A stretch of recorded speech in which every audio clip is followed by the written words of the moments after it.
Welcome back to Vadugai 360 channel. இவன் உங்கள் LP.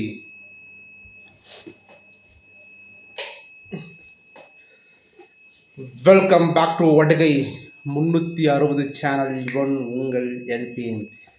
கிட்டத்தட்ட 2 நாட்களை கடந்து மரண ஓலமானது கேட்டுக்கொண்டே இருக்கின்றது. கரூரில் கூட்ட நெரிசலில் உயிர் தப்பித்து ஹாஸ்பிட்டல் சென்று மறுபடியும் வீட்டுக்கு வந்த ஒரு நபர் அநியாயமாக உயிரிழந்த சம்பவம் மீண்டும் மீண்டும் கரூரில் மிகப்பெரிய ஒரு சோகத்தையும் அவல நிலையையும் பிரதிபலித்து கொண்டே இருக்கின்றது. இந்த சோகத்துக்கு முழுக்க யார் காரணம்? எதனால் நடைபெற்றது? இதனால் விஜய் அவர்கள் கைது செய்யப்படுவார்களா? செந்தில் பாலாஜியோட சக்கர வியூகத்தில் விஜய் அவர்கள் சிக்கிக்கொண்டாரா என்றுதான் பொறுத்திருத்தான் பார்க்க வேண்டும். ஏனென்றால் கரூரின் கோட்டையாக செந்தில் பாலாஜி அவர்கள் இருக்கும்போது 10 ரூபாய்க்கு பாட்டில் அப்படி சொல்லி அவரை கேவலப்படுத்தியதன் மூலமாக செந்தில் பாலாஜியினோட உக்கிரமம் தாண்டவம் தான் கரூரில் ஏற்பட்ட மரணங்களாக சொல்லப்பட்டு வருகின்றது. இதற்கு எவ்வாறு டிஎம்கே பொறுப்பேற்க கூடும்? விஜய் அவர்களின் பதில் என்ன? இதில் ஏகப்பட்ட மர்மங்களானது இருந்து கொண்டே வருகின்றது. கிட்டத்தட்ட 48 மணி நேரம் கழித்தும் விஜய் சுற்றி பல தகவல்கள், பல அரசியல் நகர்வுகளானது நடந்தேறிக் கொண்டு வருகின்றது. அதோட தொடுப்பாக டாப் 20 நிகழ்வுகள் சனிக்கிழமை இருந்து இன்னைக்கு மண்டே வரைக்கும் அந்த இறப்புக்கு அப்புறம் 20 முக்கிய நிகழ்வுகளானது நடந்தேறி உள்ளதாக கணிக்கப்பட்டு வருகின்றது. அதில் ஃபர்ஸ்ட் நிகழ்வாக விஜய் கட்சி டிவிகே கட்சி எல்லையுமே நடப்பதற்கு முதற் காரணம் எடப்பாடியாகத்தான் இருக்கக்கூடும். எடப்பாடி அவர்கள் டிஎம்கே கவர்மெண்ட்டை சீண்டாமல் இருந்திருந்தால் இது போன்ற அவ்வளவு நிலைக்கு விஜயானவர் தள்ளப்பட்டிருக்க மாட்டார் என்று அறிக்கையானது வெளிவந்துள்ளது. கரூர் பலிக்கு முதற் காரணம் மின் தடை. ஒரு 5 நிமிடம், 5 செகண்ட் கூட கிடையாது, ஒரு 10 to 15 செகண்ட்ஸ் மின் தடை ஏற்பட்டது. அந்த மின் தடையின் காரணமாகத்தான் கூட்டத்தில் சலசலப்பு ஏற்பட்டுள்ளது. அந்த கூட்டத்தின் சலசலப்பின் காரணமாகத்தான் அனைவரும் கீழே விழுந்து இவ்வளவு பெரிய உயிர் சேதத்துக்கு ஆளாக்கப்பட்டுள்ளதாக கணிக்கப்பட்டுள்ளது. இதனை முன்னிட்டு ஸ்டாலின் அவர்கள் அருணா ஜெகதீசன் விசாரணை ஆணையத்தை அமைத்தது வரவேற்கத்தக்கதாக உள்ளது.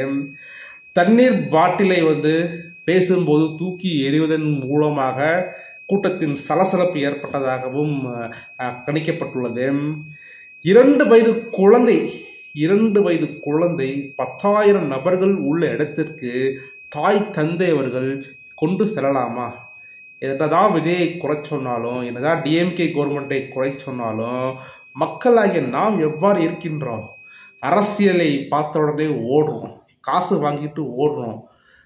எத்தனை அம்பேத்கர் வந்தாலும், எத்தனை பெரியார் வந்தாலும் இது போன்ற அற்பமான செயல்களை மனிதர்கள் செய்து கொண்டுதான் இருக்கின்றார்கள். அதன் விளைவாகத்தான் இது போன்ற கர்ம காரியங்களானது நடந்தேறி வருவதாக சொல்லப்படுகின்றது.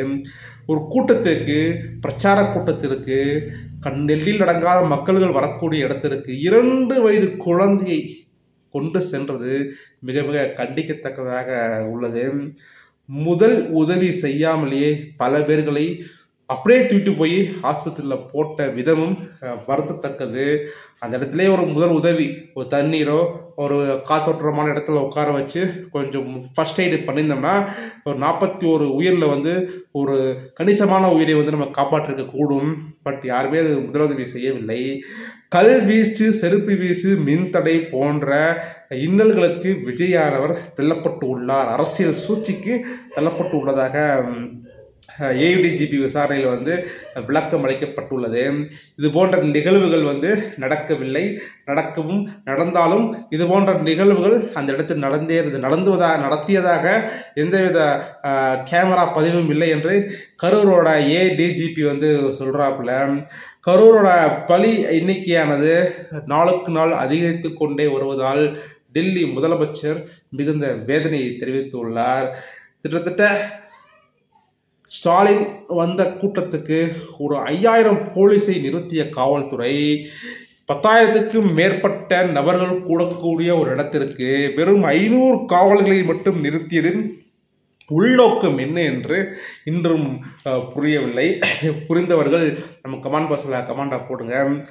இரவே கரூர் மருத்துவமனைக்கு ஸ்டாலின் அவர்கள் வருவதற்கு என்ன காரணம்? கள்ளக்குறிச்சியில் 50க்கு அதிகமான நபர்கள் மது போதையில் இறந்து அதுக்கு டிஎம்கே கவுன்சிலர் தான் காரணம் என்று தெரிய வந்தும் அன்னைக்கு வராத ஸ்டாலின் அவர்கள் இன்றைக்கு உடனுடனே வருவதற்கு என்ன காரணம்?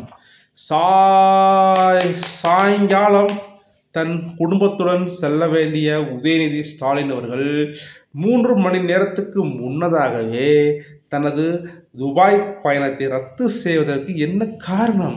இது போன்ற பல மர்மங்கள் வந்து இந்த நிகழ்வில் வந்து இருந்து கொண்டுதான் இருக்கின்றது. பாதிக்கப்பட்டவதற்கு உதவ கட்டுப்பாட்டு மையமானது அரசானது அமைக்கப்பட்டுள்ளது. தாவேகா பிரச்சார கூட்டத்திற்கு உயர் நீதிமன்றத்தில் வந்து தடை செய்வதற்கு மனுக்கள் தாக்கல் செய்யப்பட்டுள்ளதாக சொல்றாங்க. விஜயை பார்த்து தான் வருவேன், விஜயை பார்த்து தான் வருவேன் என்று சொல்ற அந்த மனைவியோட துயர சம்பவமானது நடந்தேறியுள்ளது. கரூர் பள்ளியில் வந்து அனைத்து உடல்களுமே அனைவரும் உறவினர்களுக்கு முறைப்படி ஒப்படைக்கப்பட்டு உள்ளது. இதை முன்னிட்டு விஜய் அவர்கள் பாதிக்கப்பட்ட நபர்களை வந்து சந்திக்கக்கூடும், அதற்கான அனுமதியை வந்து கரூர் ஏடிஜிபியிடம் கோரியுள்ளார். அது இன்றைய சூழ்நிலையில் தருவாங்களான்னு பொறுத்து தான் பார்க்க வேண்டும். ஓவியா பிக் பாஸ்லேயே ஒன்றை வச்சு ஒன்றும் சமாளிக்க முடியல. எகிரி குடிச்சு நீலாம் வந்து பேசக்கூடாது. ஓவியா விஜயை வந்து கைது செய்யணும் என்று ஓவியா சொன்ன பதில் மிகுந்த கண்டனத்துக்கு உரியதாக நம்பப்படுகின்றது. பாதிக்கப்பட்ட நபர்களுக்கு காங்கிரஸ் சார்பில் 1 கோடி ரூபாய் நிவாரண நிதியும், டிஎம்கே சார்பில் தலா 10 லட்சம் ரூபாயும், விஜய் சார்பில் தலா 20 லட்சம் ரூபாயும், மத்திய அரசின் சார்பில் பல லட்சங்களும் நிவாரண உதவியாக அறிவிக்கப்பட்டுள்ளது. எவ்வளவு நிவாரண நிதிகள் கொடுத்தாலும், எவ்வளவு ஆறுதல்கள் சொன்னாலும் 41 குடும்பங்களின் அழுகையானது இன்றும் காலகாலத்துக்கு கேட்டுக்கொண்டுதான் இருக்கும். இன்றைய தினம் 27ஆம் தேதி நடந்த அன்றைய தினமானது தமிழக அரசியல் மட்டும் கிடையாது, உலக அரசியலும் ஒரு கருப்பு தினமாக கொண்டாடப்பட போகுது. அதை வந்து இனி வரக்கூடிய காலங்களில் இது போன்ற கேவலமான அரசியல் உத்திகளை எந்த எதிர்கட்சிகளும் எந்த ஆளுங்கட்சிகளும் செய்யாமல் இருந்தால் அதுவே சால சிறந்தது. மக்களை பாதுகாக்கக்கூடிய அரசும், மக்களை பாதுகாப்பேன் என்று வரக்கூடிய எதிர்கால அரசும் இது முன்னிருந்து இது போன்ற நிகழ்வுகளுக்கு துணையாக இருப்பது மிக மிக வருந்தத்தக்க நிகழ்வாக அமைந்து உள்ளது. பள்ளிக்கு காரணம் 5 முக்கிய காரணங்கள் இருப்பதாக தேமுதிகவோட தலைவர் பிரேமலதா விஜயகாந்த் அவர்கள் வந்து சொல்றாங்க.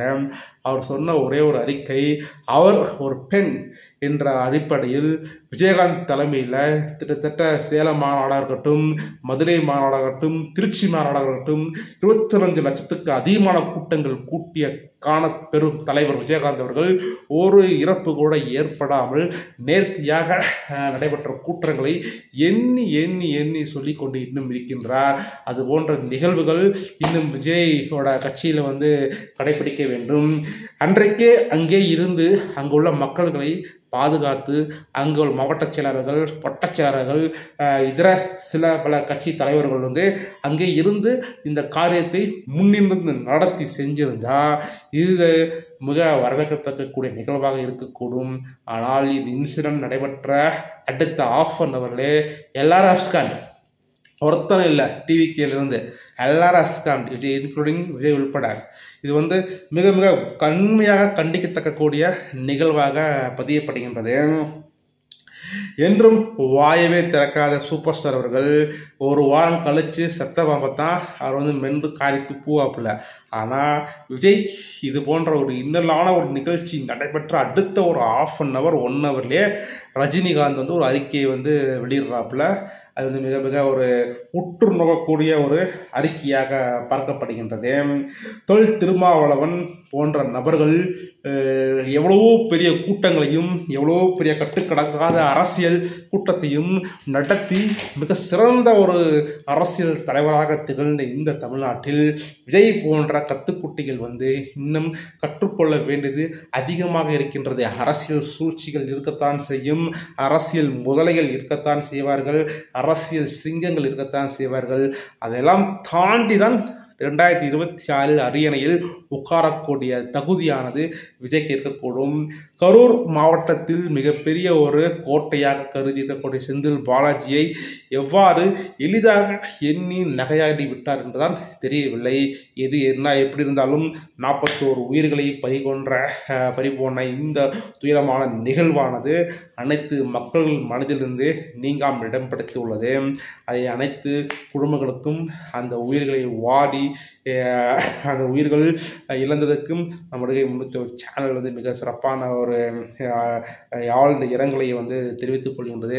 இது போன்ற நிகழ்வுகள் வரக்கூடிய காலங்களில் நடக்காமல் பார்த்துக்கொள்வதே மிகப்பெரிய ஒரு சால சிறந்த ஒரு பணியாக இருக்கக்கூடும். மக்கள்கள் என்றைக்குமே ஆசைக்கும் பேராசைக்கும் வெற்றி புகழ்ச்சிக்கும் தனக்கு இடம் கொடுக்காமல் நேர்மையான தலைவர்கள் இன்னும் இந்த உலகத்தில் வாழ்ந்து கொண்டிருக்கின்றார்கள், வந்து கொண்டிருக்கின்றார்கள். அவர்கள் பின் செல்லுங்கள். நாளைய தமிழகம் உங்கள் கையில் என்பதை மறந்து இருந்து விடாதீர்கள். ஜெய் பீம்.